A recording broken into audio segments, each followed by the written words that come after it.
Let me ask you something, and I don't want you to answer this quickly. I want you to actually sit with it for a minute. If everything around you went silent, no opinions, no expectations, no pressure, would you still know who you are?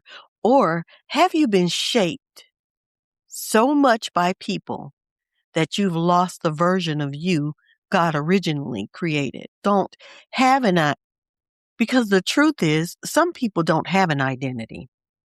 They have adaptations, versions of themselves they build just to survive and be accepted, to be liked, so they can avoid being rejected. Welcome to the Faith Infusion podcast, where today's episode is going to be your mental medicine. And today, we're not just talking about identity. We're recovering it. Let's get started. The mask, how you lose yourself. So let's talk about the mask, because it didn't just show up one day out of nowhere. You didn't wake up and decide today I'm going to hide who I really am. No, this was learned. This was built over time, piece by piece, moment by moment, experience by experience. Maybe it started the first time you felt like you were too much, too loud, too different, too expressive. Or maybe it started when you felt like you weren't enough, not smart enough, not confident enough, not interesting enough. Maybe it was rejection. Maybe it was being overlooked. Maybe it was being in rooms where you felt invisible or misunderstood. So you just adapted. You told yourself, let me fix this. You became quieter so you wouldn't draw attention, or louder so you wouldn't be ignored. You became more agreeable just to keep the peace. You became less opinionated just to stay accepted. You started studying people, what they liked, what they praised, what they rejected. And without even realizing it, you started editing yourself, cutting off pieces that didn't seem to fit, toning down parts that made others uncomfortable, highlighting only the parts that got approval. Until one day, you weren't just adjusting anymore. You had become the adjustment. And here's the part that makes it even harder to confront. It worked. People accepted you. They complimented you. But at what cost? Because while they were clapping for you, they weren't clapping for the real you. They were clapping for the version you created to survive, the version that learned how to be palatable, the version that learned how to be safe, the version that learned how to be liked. And now you find yourself in a quiet moment, no audience, no noise, no expectations. And this question starts rising up. Who am I? Who am I without all of this? Not the roles, not the performance, not the personalities you switch on and off, but you, the real you, the one God created before the world told you who to be. And if that question feels uncomfortable, good, because that means something real is trying to surface. That means the original you is still in there, waiting to be uncovered. So let's go back to the beginning, before the pressure even touched you. Before comparisons started whispering in your ear, before you felt the need to adjust, perform, or prove anything, before the mask. Go back to the version of you that existed before opinions shaped you, before rejection made you question yourself, before the world told you who you should be. Go to Psalms 139 in the 14th verse. It says, I will praise thee, for I am fearfully and wonderfully made.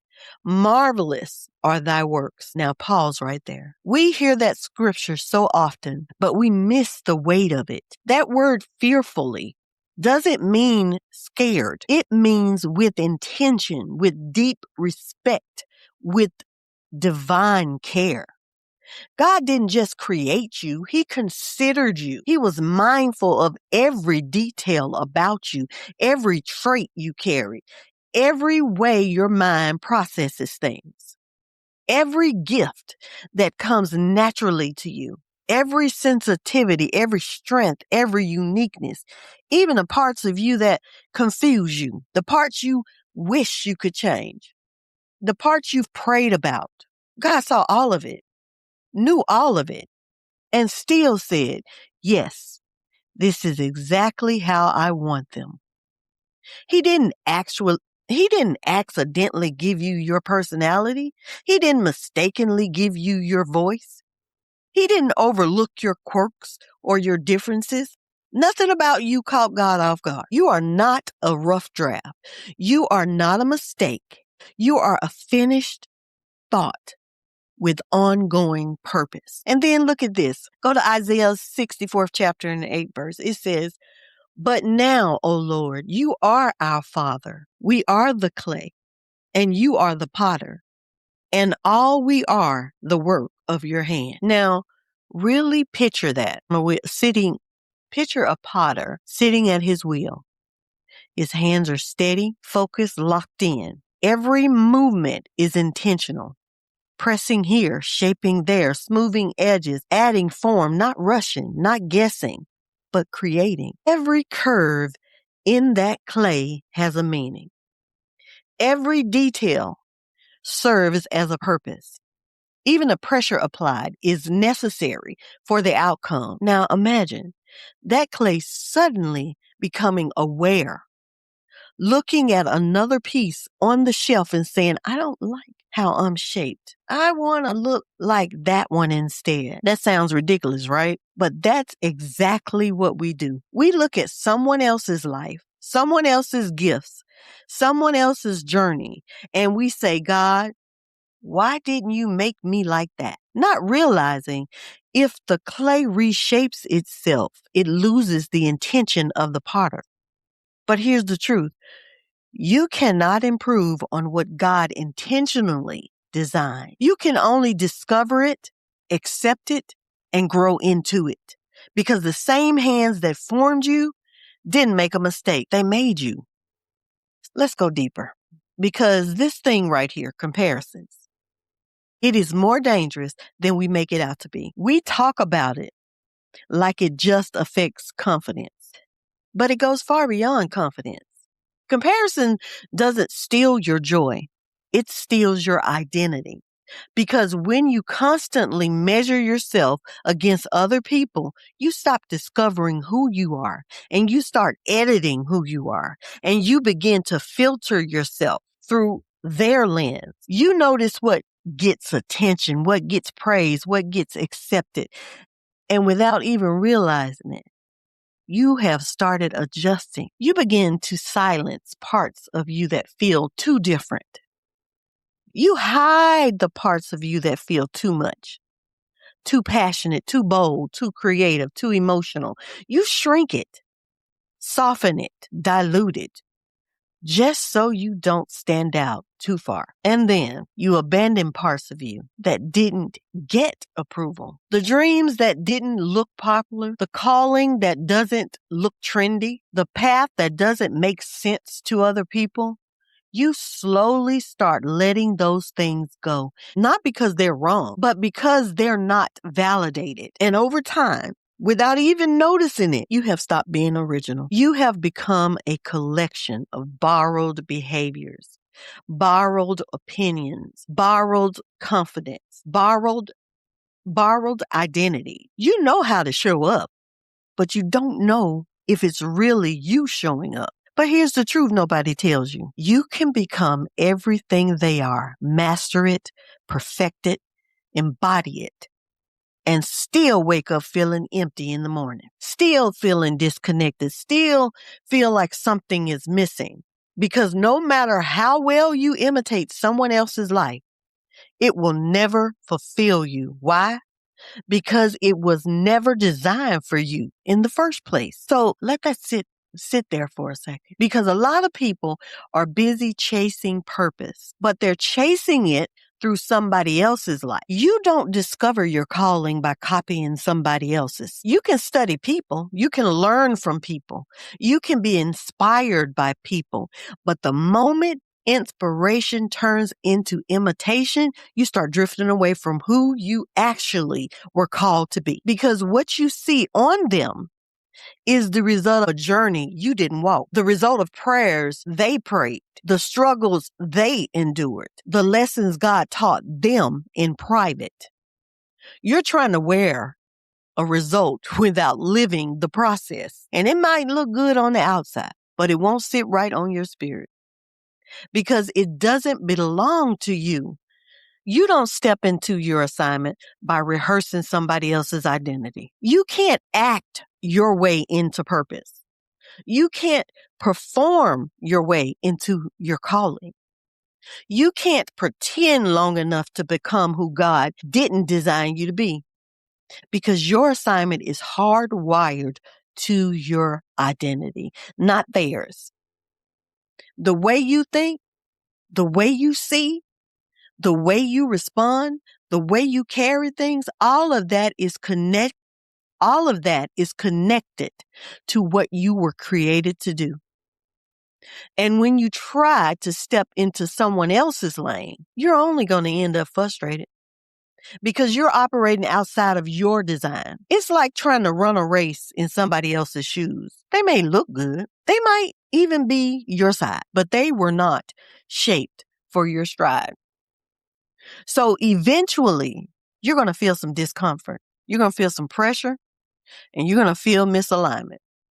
Because purpose doesn't come from copying behavior. It comes from becoming who God created you to be. I need you to know your voice matters because it's yours. Your perspective matters because it's yours. Your journey matters because it's yours. And the moment you stop trying to be them, you finally give yourself permission to become you. So let's talk about how purpose is found in your identity. Not in trends, not in popularity, not in what looks successful on the outside, but who you truly are.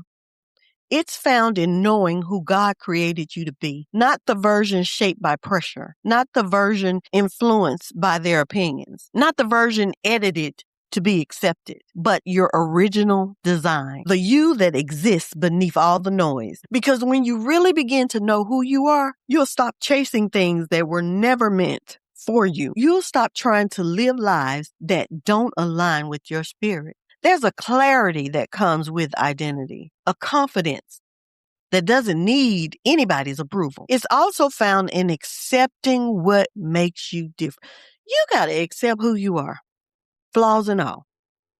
None of us are the same. Every one of us are uniquely made. So accept what makes you different. This is where many people struggle because it's one thing to see your uniqueness and it's another thing to embrace it. The way you think different, the way you feel deeply, the way you see things others overlook, the way your path doesn't look like everybody else's. That's not something to hide. That's something to honor because what you've been calling too much, God might be calling necessary. What you've been calling not enough, God might be calling exactly right. And purpose is always found in walking in what feels natural to your spirit, even when it looks unfamiliar to others, even when people don't understand it, even when it doesn't get immediate validation. So even when it feels like you're the only one walking this path and you're not getting validated, don't worry about that. God validates you. Don't worry about what people has to say. Because your calling won't always look recognizable to the crowd. Sometimes it will feel quiet. Sometimes it will feel different. Sometimes it will feel like you're going against the flow. But that's how you know it's yours. Because anything truly meant for you will align with your spirit, not strain it, not force it. Not make you feel like you have to become someone else to sustain it. And here's the shift. The moment you stop comparing is the moment everything begins to change in your life. Because comparison keeps you distracted. It keeps your eyes on people instead of your purpose. and it keeps you chasing instead of becoming. But when you release it, when you let go of measuring yourself against others, you create space to hear God clearly, space to see yourself honestly, space to grow into who you were meant to be. And that's when you'll finally start becoming not a version, not a performance, not a copy of what you've seen work for somebody else, but the real you, unfiltered, unedited, unapologetic. The you that doesn't need to shrink to be accepted. The you that doesn't need to perform to belong. The you that doesn't need to copy to feel valuable. The God designed you, the one he had in mind before you ever tried to become anything else. And that's the version of you. That's where your purpose has been all along. Let's look at how God moved, because if you really pay attention to scripture, God has a pattern and is not what we expect. He doesn't look for copies.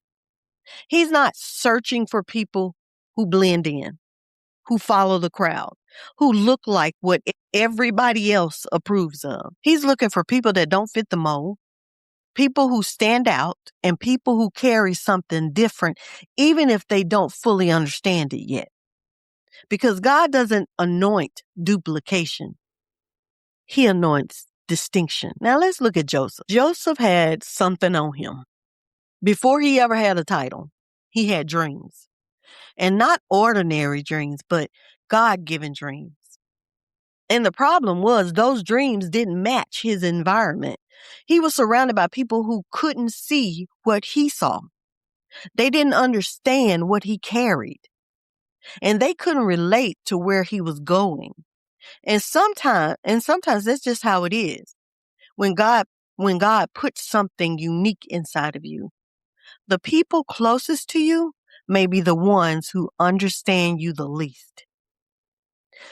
Joseph shared his dreams, and instead of being supported, he was rejected. They mocked him. Who do you think you are? They belittled what he saw. They betrayed him. His own brothers turned on him, stripped him of what identified him, sold him like he meant nothing, threw him away, left him in a pit, out of sight, out of mind. And let's be real, some of you know exactly what that feels like, to carry something in you that people don't celebrate. They question it, they doubt it, they dismiss it. But here's what Joseph teaches us. Just because people don't recognize it doesn't mean God didn't place it in you. Because what made Joseph different was exactly what made him necessary. His ability to dream, his ability to interpret, his ability to see beyond what was in front of him. That wasn't random. That was his assignment. And even though it led him through betrayal, through false accusations, through prison, God never removed his gift. God only developed it more. Because sometimes your uniqueness will take you through places that don't look like purpose, but is still preparation.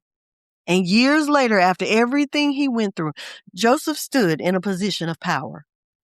Not because he became like everybody else, but because he stayed aligned with what God placed in him. And he said in Genesis, the 50th chapter and the 20th verse, "But as for you, ye thought evil against me, but God meant it unto good." In other words, what you tried to reject, God was already planning to use. What you mocked, God has elevated.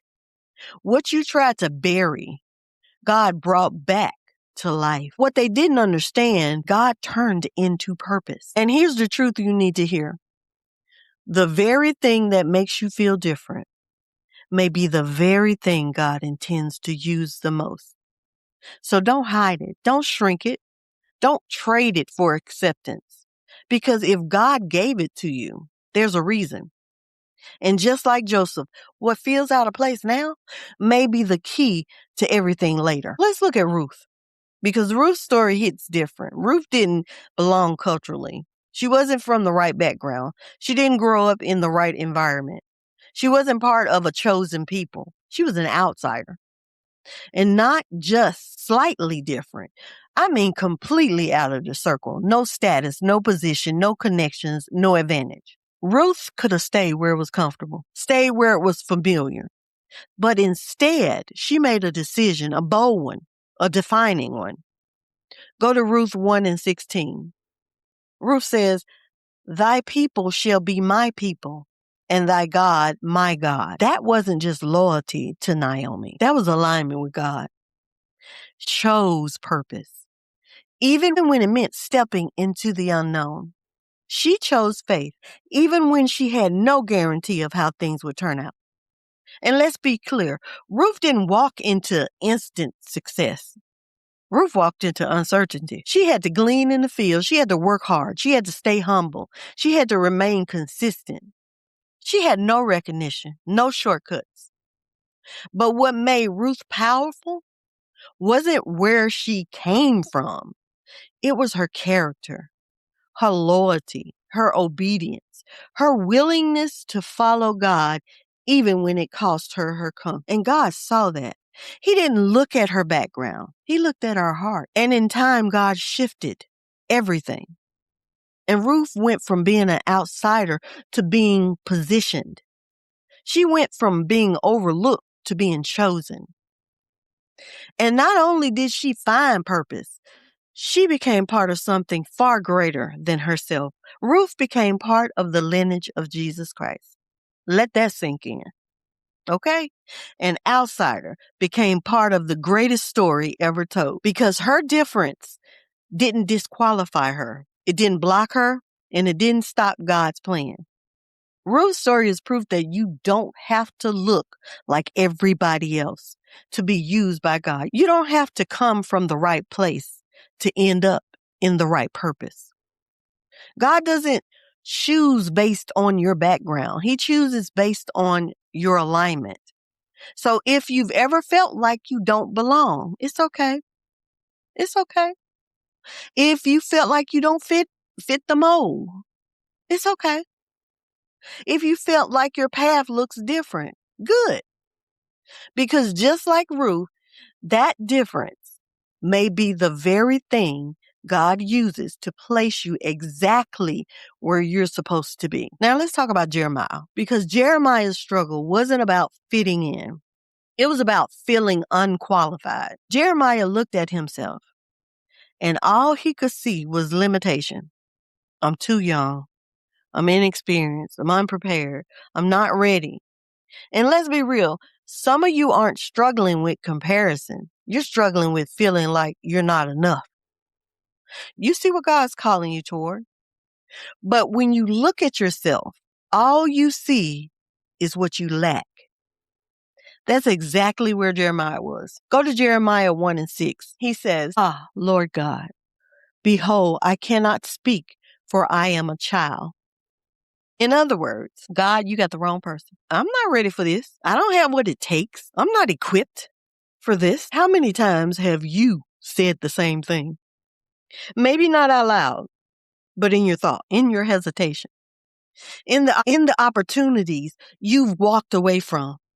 I'm not ready. I need more time. I don't know enough yet. But watch this.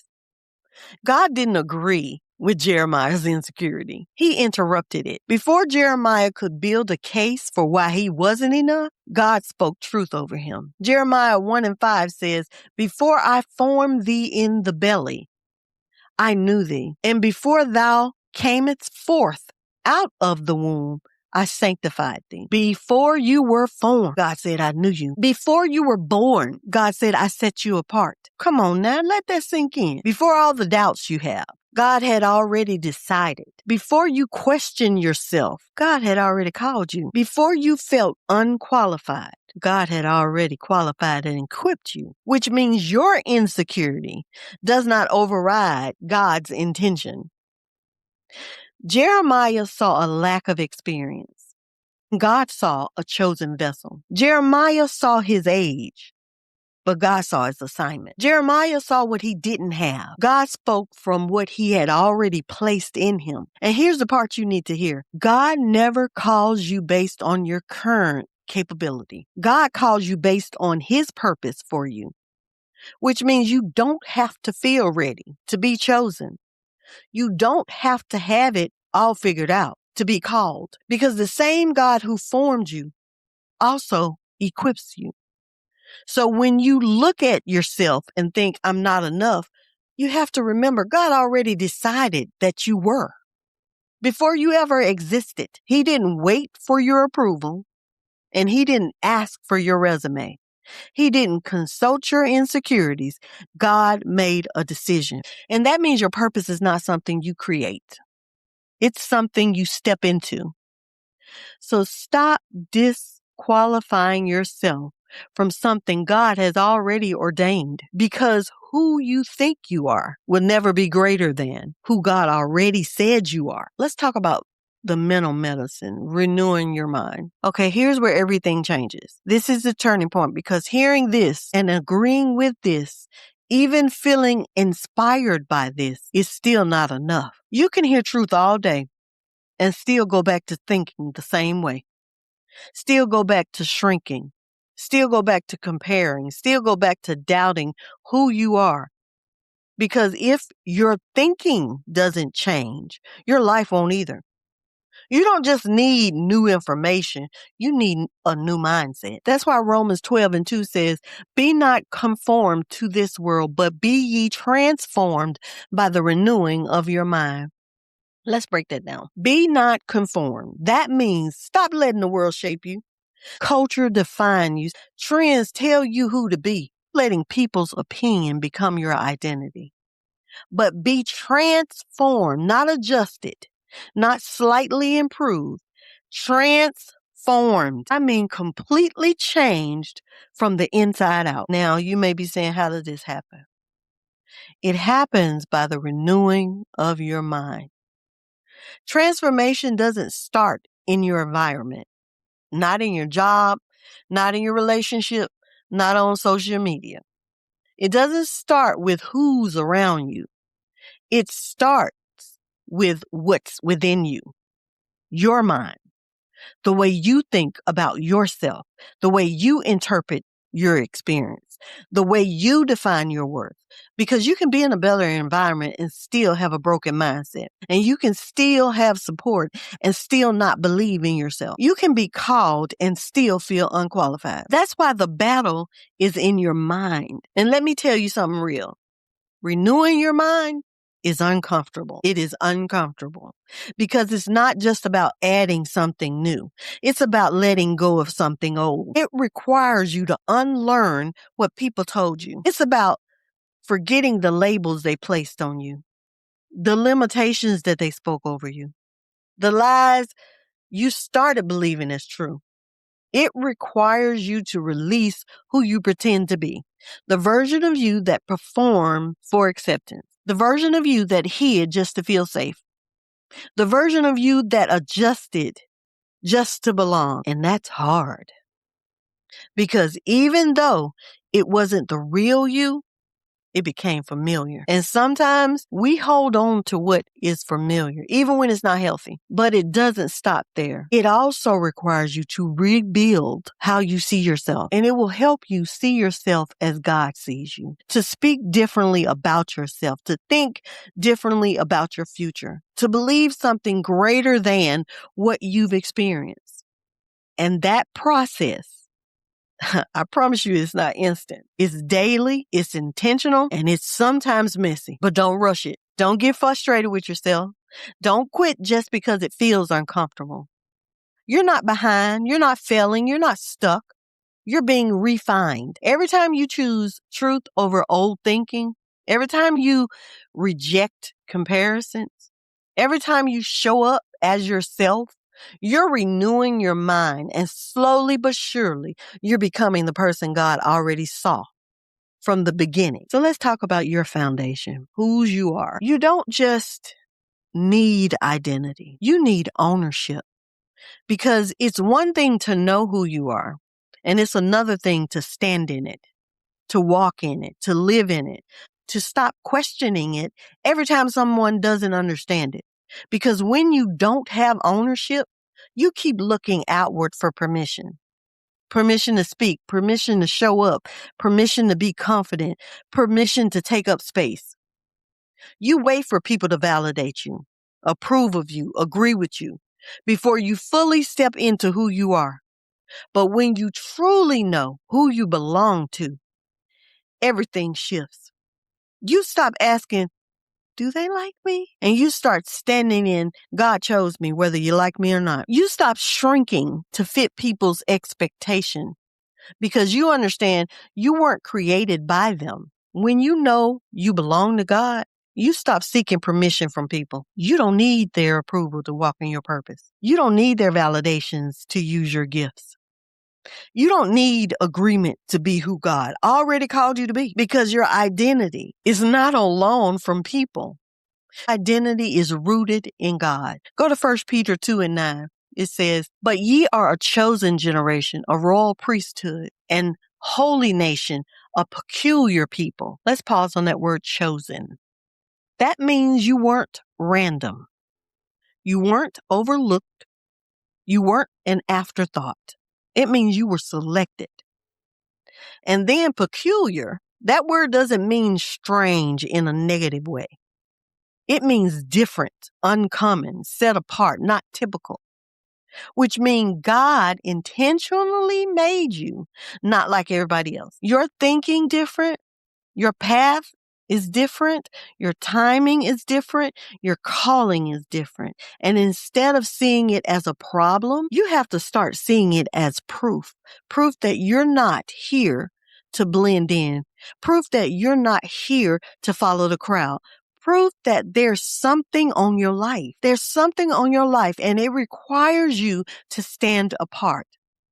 So if you feel different, good. If you feel like you don't fully fit in, good. If you feel like your path looks unfamiliar, unclear, or unlike everybody else's, good. Because that discomfort you feel, sometimes it isn't always a sign that something is wrong. Sometimes it's a sign that something is different. And that difference might be the clearest evidence that you're not following people's design. You're walking in something God designed. So let me leave you with this, and I want this to stay with you after this episode ends. What parts of yourself have you been hiding just to be accepted that God actually wants you to use? What if the thing you've been trying to fix isn't broken? What if the thing you've been trying to tone down is your assignment? This has been the Faith Infusion podcast. Your mental medicine for today. Remember, you are not a copy. You are not random.